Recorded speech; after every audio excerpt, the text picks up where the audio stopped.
Hey guys, welcome back to another video, and today is gonna be a very special one. Not special in terms of like the topic or anything, but the structure or how the video is being presented. So I wanted to do that ranking elemental burst video that I promised back in my top 5 DPS or top 5 supports video a while ago.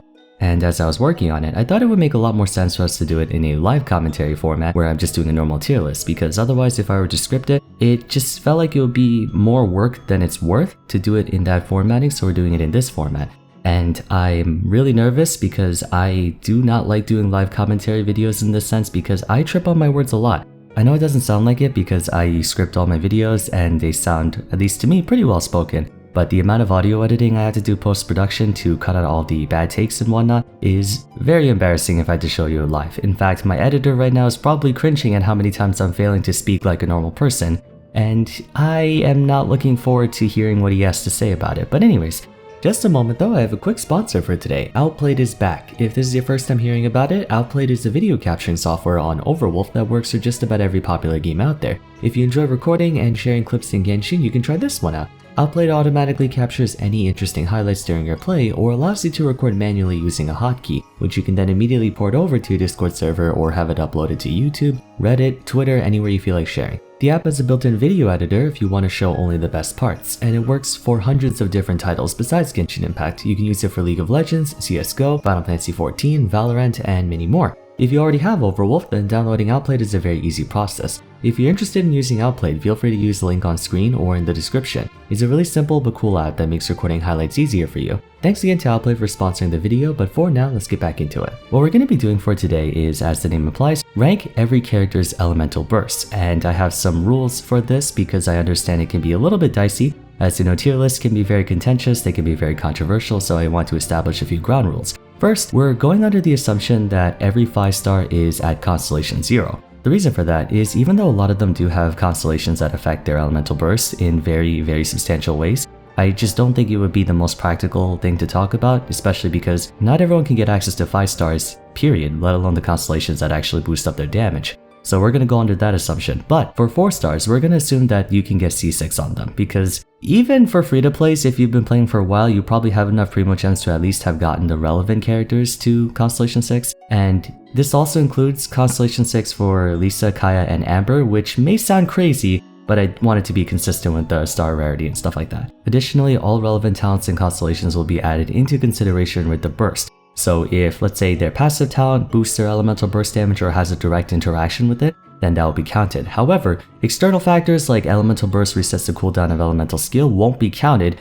because it doesn't pertain to the burst itself. So any factors must explicitly state elemental burst or the name of the actual burst for it to be included. For example, Futal's elemental burst will not take the attack bonus from Guide to Afterlife or skill into consideration, since that's an external buff that applies to her, not a burst specifically. It doesn't say in the skill tooltip that it increases the damage of her elemental burst, it just gives her a flat attack bonus. Few other things, the list is being formatted under the basis of overall effectiveness and ease of access, and it's not ordered. I repeat, this is not ordered within tiers. And they're being graded on a relative scale. An elemental burst rated in C or D tier doesn't mean that it's objectively bad in the actual game, but compared to the ones above them, they're just not as good. So we're not basing this under the assumption of their overall gameplay usability, but more just like how well it stacks up against the other cast members. Furthermore, a character may have a low tier burst, but will still be a very strong unit overall. A lot of characters that I actually put in C and D tier are good characters, it's just that if we extract their burst and isolate it in a void, it's not the best, it could be better. Also, Dendro reactions will be taken into consideration since they were officially revealed to us, but Sumeru characters will not be a part of this list. I know you see them down here, but because they're not out yet and because I don't want to talk about leaks and stuff like that, we're just going to exclude them. List is mostly my opinion. I'm going to try to back it up with facts as much as possible. I did get this fact checked by Theory Crafters, but I still put my own opinion into things. You're more than welcome to disagree with me. In fact, I implore you to, and if you do, please be sure to leave an explanation in the comments. One final disclaimer, this is not meant to instruct viewers on what characters are good or bad. This is purely for fun. Do not take this list as a guide. I'm not telling you these are the characters you should go after or these are the elemental burst talents you should focus on. It's just all in good fun and I thought it would be an interesting video. Anyways, let's begin. So I'm actually going to begin up here in S tier, which usually most people start at the bottom or they just go like in order, but I actually want to go from top to bottom for my specific reasons. I actually have notes on my other monitor just to make it easier for me to make sure I don't go off on too many tangents. First, up here, it's a very big obvious given, Bennett. Remember, this list is not ordered. Bennett is just so broken. He has an extremely efficient burst, it synergizes with virtually every relevant character in the game, almost everyone needs attack, and it provides an extremely high DPS boost and healing to boot. He's just so good. I made a Why Everyone Plays video on him a few weeks ago, and it kind of explains everything there. The next character is going to be Xingqiu. As I say all the time, he turns anyone into a one-man Hydra reactor, he gives you super armor, damage reduction, a token bit of healing, not a lot but it still matters, and the damage scaling on his water swords just do a lot on their own as it is. He's just a really good character. Xiangling, so where is she? Snapshot breaks her ultimate, but like in a good way. It's just, this is the hard part. So Xiangling's ultimate by itself, her Beyblade, is not, I don't know how much I want to consider the support capabilities of other characters in terms of like how we would rate Xiangling, because I did say before that external factors that don't explicitly reference her burst don't count, but it's also ridiculous to ignore the fact that Xiangling is arguably the strongest character in the game if we go by just how much every other character buffs her in some way, shape, or form. So I guess I'll make the exception, I'll put her in S tier, because if I don't, then Xiangling mains will probably kill me and put my head on a bike. Going up next, we have Venti. Venti has the single best elemental burst in the game against clusters of enemies. It does fantastic damage on its own if you itemize a lot of animo damage and you gear him up really well. His tornado can solo entire abyss floors without even needing any other element to swirl off of. It just sets up your team for everything else, and it's the only thing that keeps it balanced is the fact that it doesn't disable middleweights or heavyweights, but even then it drags them towards the apex of the tornado. And that makes it so much easier for you to line up anything you want. He's the best mobber in the game. Yelan is next, and she basically is Xingqiu's burst that trades utility for even more EP and damage. Not saying that Xingqiu's damage is not great, but Yelan also provides a massive damage boost to whoever is active due to one of her passive talents that interfaces with her burst. And it's just really good. There's no rule saying you can't have both either. And the last one up in S tier I want to put is Ayaka. I would consider her the most consistent elemental burst in the game relative to how much damage it does and in terms of accessibility. I understand that we're not considering constellations for 5 stars, and she really does get a big boost from Constellation 2, but I still think like if we were to look at all the damaging elemental bursts, hers does exactly everything you want a cryo elemental burst to do. You can use it for damage, you can use it for one target, for a bunch of targets, you can use it for chain freeze, things like that. Going forward, I should also mention, I do apologize if the audio sounds a lot less polished in this video. It's mostly because I am not going through every single frame, editing all of the snapping sounds, the clicking sounds, or my stuttering. I'm going to try to have my editor, whoever's working on this is probably going to be Siler. Yeah, let's just go with that. I'm going to try to have him cut out all the parts where you might hear like, you know, me, I don't know, clearing my throat or taking a sip of water, but I do apologize if it doesn't sound as clean as my other videos. It's just that it would be, me going through 60 minutes of footage, like getting rid of every tiny thing like I did for my other videos. Anyways, moving on. In A tier, our first contestant, or our first spot on here, is going to be Shogun. Shogun's ultimate is fantastic. It's a very powerful burst damage ultimate, but it's fundamentally just a damage steroid for her that requires a lot of setup. Now, I know I said for Xiangling that Xiangling is the ultimate, I need setup before I can use my ultimate character, but for Shogun it's a little bit less impactful, but still in a way that you have to like consider it in her rotation. What makes her so powerful is that she busts the rest of her team's ultimates, so less focus is placed on her own personal damage. It's not to say that she does bad damage, I just wouldn't really consider her as all-purpose, all one-shotting explosive big damage as the characters in S tier. Constellation 2 gives partial true damage, but in all honesty, that's only if you're super whaley and you want to min-max everything. It's not a necessity, but for those who have a few extra Benjamins to throw, then they can do that. Next is Beidou. Now, I have been kidnapped. That's not the right word. I have been, how do I say this without making it sound like I was taken hostage? Alright, you know what, long story short, I've been convinced, I've been converted, I've been indoctrinated into the Beidou agenda, and I've discovered just how good she is. So, her ultimate is essentially damage reduction, a huge amount of damage reduction, and super armor for a very long time. And anytime she attacks or whoever else attacks, their auto attacks chain lightning onto other enemies. While the damage itself is not the best, and it also loses efficiency against only one target because it needs multiple targets to bounce off of, it's supposedly going to receive a slight buff when Dendro reactions come out due to the sheer quantity of electro applications that come in. but it's also a generally good ultimate, and I feel like a lot of people sleep on Beidou, especially after all the things that my friends have told me about. So maybe more exposure will be given to her when Dendro reactions come out, or rather Dendro becomes a playable element. And I might actually make a new series on underrated characters, because I feel like characters like Jean, Beidou, who's another character that could fit in there? Maybe, well, I guess for the time being just Jean and Beidou. I feel like they deserve a lot more attention than people give them, but we're going on a tangent here. Let's move on. Next is Kazuha. Where is he?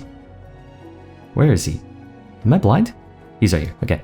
Kazuha's elemental burst is phenomenal. It's a really good burst by all accounts. It's excellent damage amplification, persistent swirl, but it does require heavy investment in terms of artifacts to get the elemental damage boost from elemental mastery. Also, it doesn't provide the same level of crowd control as Venti. It's otherwise very efficient, but the one thing about Kazuha Slash that I think prevents it from being S tier is that it doesn't disable enemies. It's not like Sucrose and Venti where every so often, or continuously, it locks enemies from doing anything. They just get stunned for like a brief moment, or like they get staggered, and then after that they're allowed to do whatever they want.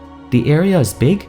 I would say it's bigger than Sucrose and Venti's, but I still think that it's not, like, upon further consideration, I did sound a little bit biased in my Kazuha video, as well as my top 5 supports video, but yeah, that's like one thing that I can nitpick about it, but it does actually matter because Anemo is the element of crowd control. Next is Ganyu.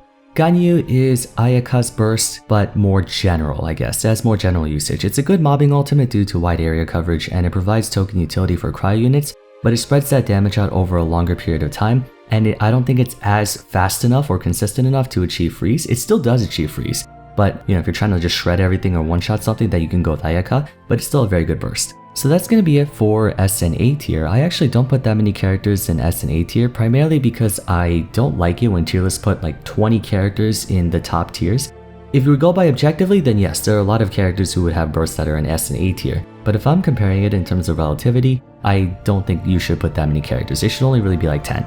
Okay, first character is going to be Shinhe. So Shinhe, her burst is kind of hard to really get a grip on. It's persistent AoE damage in a field similarly to Ganyu, but it shreds cryo and physical resistance while increasing cryo damage for her team. Thing is that siphons damage out of the actual attack in favor of those passes, which renders it more situational in that it only really applies well for cryo teams or for your cryo damage dealer, not actually just unconditional damage.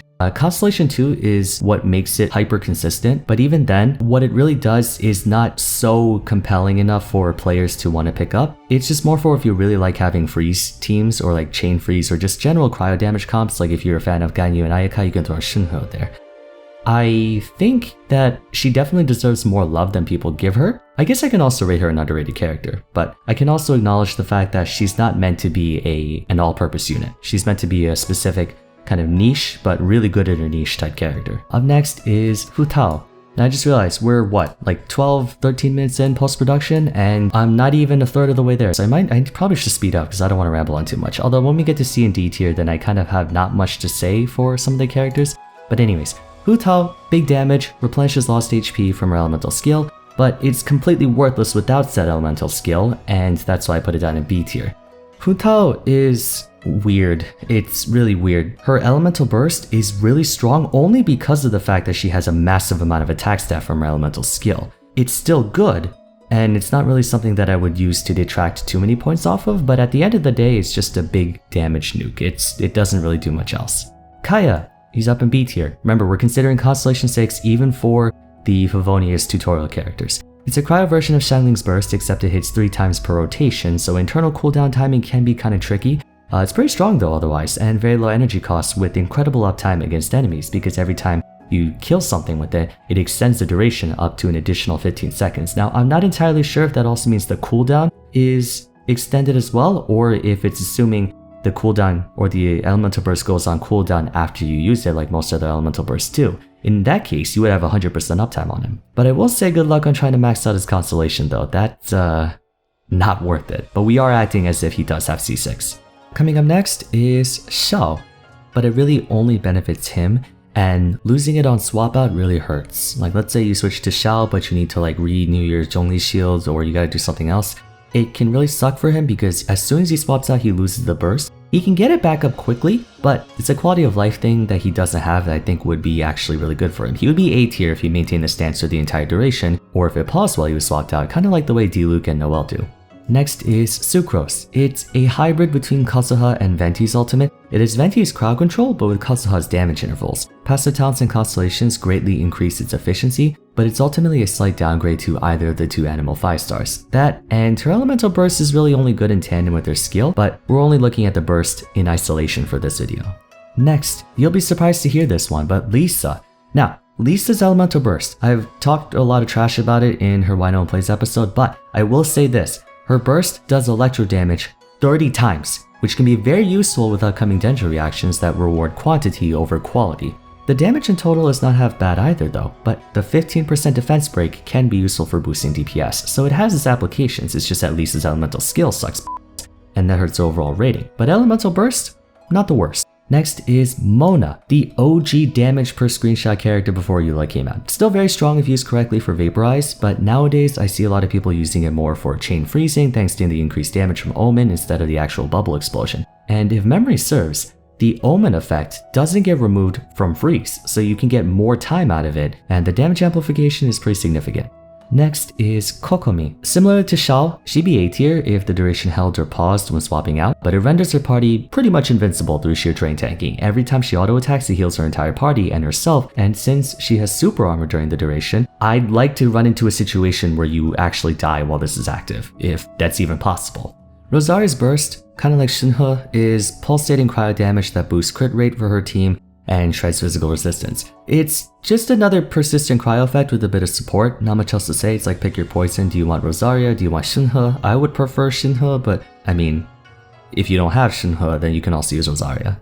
Next, we have Child. This might be a hot take, I'd basically just consider it a Hydro version of Futal, only in this case, the damage is reliant on the number of enemies. Most people just use a ranged version since it's more consistent and it gets Riptide on everyone, but the melee stance, you need to already have Riptide applied. Really is just a burst of Hydro damage otherwise. Eula, big d screenshot damage, but also really impractical big damage. Theoretically, it's the strongest elemental burst in the game in terms of landing a single powerful blow, and I'd put it in S tier if it was a Hydro, Pyro, or Cryo based attack so you can get an actual multiplier off of its colossal base damage, although if it was elemental damage, I don't think they would have given such amazing numbers. But it's also really dependent on external support, like increased attack speed and whatnot, since I'm pretty sure getting 30 hits on Eula, who's a greatsword user, is almost impossible otherwise, so it can be unreasonably inconsistent. Then again, big dig damage per screenshot. Alright, up next is Ito, and I guess I'll also put Noel here since they're kind of the same thing. Ito is a defense to attack steroid plus attack speed boost and of course a Geo imbue.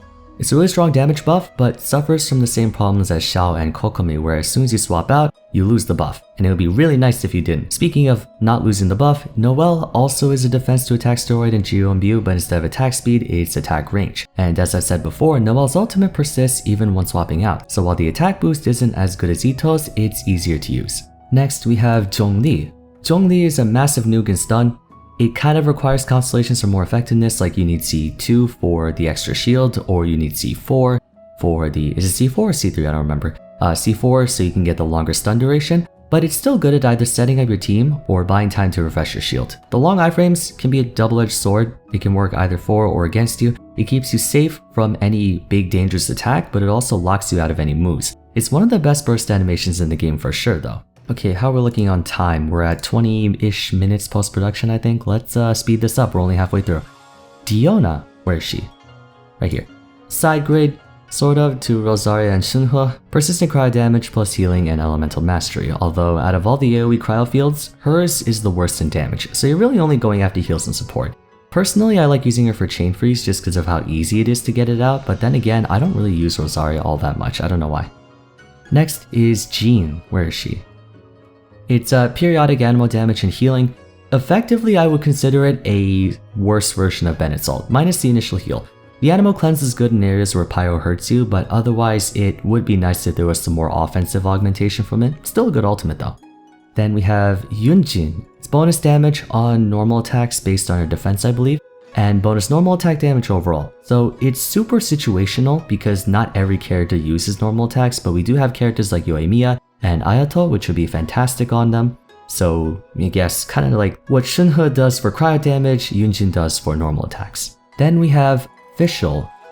Fischl, her ultimate is so weird because it maintains permanent uptime on Oz, but it's an enabler type ultimate and really isn't the focal point of her moveset. Technically Fischl's burst is her skill, but better, but that ties back to the whole burst relating to skill and not looking at the burst on its own. It's kind of hard to explain because in the context of her kit, it's wonderful and it's part of what makes Fischl such a good character. But if I were to extract it and look at it by itself, I'm thinking all it does is really reposition and do electro damage. I can't really see the clause where it refreshes Oz's duration to be all that great, but that's kind of why I'm putting it in B tier. Depending on how far you're going to split hairs, we can negotiate the value of that some other time. I don't know, you can argue it in the comments if you want. So that's it for B tier. C tier, Kuching. Cool animation, damage is a bit meh compared to newer damage ults. However, the high frequency of electro attacks works really nicely with Dendro, so all the Kuching mains bust out the copium. We're about to see the waifu get buffed. Hopefully. Next up is Diluc. Great area coverage, cool animation. The fire imbue maintains even when swapping out, but just like Kuching, damage is spread out across a bunch of hits in a really awkward way, and it also pushes enemies away from you, which can work for or against you, but usually against you because you don't want to knock enemies away. And in general, it's a cool ability. I like it for overworld exploration and mobbing, but if I'm like in Abyss, it could be better. Then we have Kujo Sara. It's a burst of electro damage that refreshes her elemental skill buff. It's primarily only good when used in tandem with Shogun to max out the resolve stacks, but if we take that part out, it's just a plain burst of electro damage. And I guess you can say it's like the Yunjin effect, but even more situational than that. Aloy.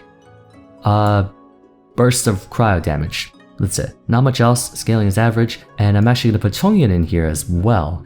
It's also a plain cryo damage nuke with a bit worse scaling than other damage nukes in B tier. The problem is, cryo functions better if spread across a ton of smaller hits for chain freeze if it's a persistent effect. While it doesn't really detract too much from the fact that they actually do good damage, it's not very efficient when used in like freeze comps. Then we have Amber. Amber is the opposite. She has very rapid and fast applications of Pyro, which surprisingly no one else has unless you consider Xiangling to be the case, and the damage is actually not too bad, so it's usable in fringe applications where you want a lot of Pyro at once, but Pyro is the element of boom, right? Like big damage nuke. We have Bennett, we have Xiangling, we have Futal. We want characters who just have huge explosion all in one hit, just so they can capitalize on Vaporize. Amber doesn't. So she's the opposite, where it's better for her to have it in one blow versus a bunch of different hits, whereas for Cryo, you would want it in a bunch of different hits as opposed to one blow. Next we have Geotraveler. The Elemental Burst works well in Geo teams and is completely unusable everywhere else. Ningguang. It's a barrage of Geo damage, not really the best in light of Geo having no combat enhancing reactions. It's pretty though, but I can't really say much else. This video is going to be extremely long. I really hope this doesn't affect view count or duration. Anyways. Next is Klee. I have only one thing to say about her. If her burst behaved the same way Yelan's burst does and attached itself to the entire party and not just Klee and loses it when she swaps out, this would probably become an S tier burst. I've said this in the Klee video, I really don't understand why her sparkling thingamadoohickey, her elemental burst, isn't a support orbiter skill like the way Yelan's is, because think about it. She would have been such a fantastic sub DPS, she would have been a fantastic sub DPS if it was like that. The fact that she's obligated to be the main DPS, while not a bad thing on its own, just in her context is such a detriment to her, and I feel like that's also one of the reasons why not that many people like to use her, pragmatically speaking. Xinyan. It's okay, I mean, I wouldn't really call it a D tier ability because it can do a decent amount of damage if you have physical damage optimized on her. It's still not great, but C tier is like, not great, not bad kind of tier, stuff like that. Then we have Ayatollah. I can only really describe it as a Hydro version of Ganyu's burst, but it really only exists as a normal attack damage bonus and not necessarily damage. And besides, if you're looking for persistent Hydro damage, there's already two of them at the top, so Ayatollah's burst is not really the attention grabber for his kit, it's his normal skill, or rather his elemental skill. Then we have Yayamiko. So, ridiculously powerful damage if used correctly, but the amount of hoops you have to jump through makes it a lot less consistent, or it reduces the uptime of it than those in B tier. I was considering putting it in B tier just because of how freaking strong it is, but I can't really say it's as good as the likes of Xiao, Child, or Official, or Hu Tao because it's, how do I say? Maybe it's just because I haven't explored it myself all too much, but from what I'm gathering from other players and other theory crafters, they're essentially saying that it's really annoying The fact that it's associated with their elemental skill, which is really awkward to use in certain circumstances, makes it a lot more annoying to use, but it's still really freaking strong, so I'm not sure if I want to put it in B tier or C tier. I'm pretty sure if you have the right conditions, this skill can do something of upwards like 3000% damage. Yeah, I'm not sure actually. Should I put it in B tier or C tier? No, the damage is just so incredible that we can't diminish the insignificance of that. Okay, continuing on with C tier, we have Razor. It will be S tier if we're grading it based on how well it ties to JoJo references, but otherwise it's a really awkward ability. So Razor wants to maximize physical damage, but the stand does Electro. Now if I convert the physical damage into Electro, then I move it up to like B tier, but it doesn't. So it could use a quality of life adjustment, I'd say. Yanfei. Small burst of damage and refreshes her Scarlet Seals. In the context of her kit, it's not half bad, but as a standalone ability, it's only really useful on her. So I guess you can sort of say it relates to, who was it? There's another character like that. Who was it again? Oh yeah, Ayatollah. It's not a bad burst, but it's only really there to augment the other parts of his kit, and it doesn't really do that much else for her. It's okay. Toma. I like the idea of it. It's a shield and also echoing flames, but the damage is far too low, especially since Toma has to either build HP for more shielding or damage for more wave damage. Scaling in general is just not that great on him, and I feel bad because I think Toma's design is kind of solid, but they just could have made the numbers a bit more generous. Heizo. So I actually know very little about him, but Theory Crafters put him in C tier when I asked about it, so I'll just kind of slide him there. This is the only character I haven't really researched too much into, and I honestly don't care that much. Next we have Albedo. Albedo's burst is good, but it has a lot of conflicting elements, like how it scales off of attack, but Albedo generally wants geo damage. It grants 125 elemental mastery, which is something, and he does decent damage overall anyway, but it could be more optimized. Alright, that is it for C tier. Now moving on to D tier, we have Goro. It's a new Game Plus version of his elemental skill. Kind of useless, and also restricted to just geocomps. So I don't think I can make it even a C tier thing because Goro's a good character, I guess, for what he needs to do, but if we're looking at just his burst, it's awful. Speaking of awful bursts, Yoimiya, self-explanatory, we don't need to talk about this. Counterintuitive and just really bad in general. I've seen Yoimiya mains not even put points into this thing because of how useless it is. Why can't she proc her own burst? I don't understand. Like, it's the same thing as, who is it? Klee. It's missing an element that could make it so much better, but they don't do it. Why? It feels like an incomplete character. Alright, whatever. Last we have Animo Traveler. Animo Traveler is an infinitely worse version of Sucrose, Venti, and Kazuha Ultimates. There are so many better Animo units out there, and even if you can find a use for it, I really don't see why you can't just use Sucrose or someone else. Also, kind of like Diluc, it pushes enemies away, which is not what you want unless you're playing a ranged character like Yoimiya. Just don't use Animo Traveler. So we have the last category here, which I actually should have explained at the start of the video, but I didn't. So this says good but circumstantially unnecessary, and the characters that are gonna be here are these three. Also, Shinobu, I feel like was released with the intent of being a Dendro-based responder, so I'm not actually gonna rate her here, because a lot of people are saying she sucks right now, but she could be good later. We're gonna have to wait for that.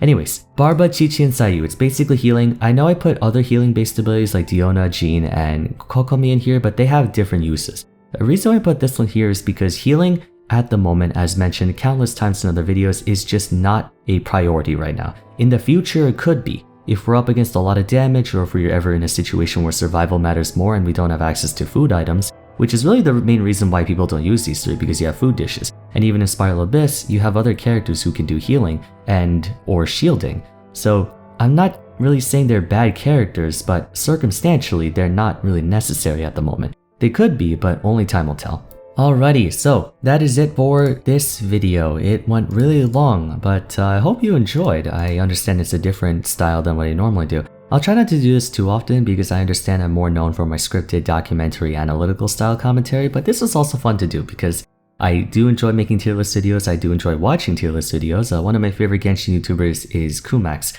and she does a little bit more of like gimmicky, fun little like, what these Genshin characters or how these Genshin characters would be if they were your spouse or if they were a parent or something like that. It's really fun, you should go check her out. But apart from that, let me know if you have any questions in the comments down below, or if you heavily agree or disagree or something like that. Just remember, let's be civil. Tier list videos at the end of the day are meant to be in good fun. it's all just to feed the discourse of Twitter and other stuff. But anyways, if you enjoyed this episode, a rating would be much appreciated. Don't forget to leave a like and subscribe.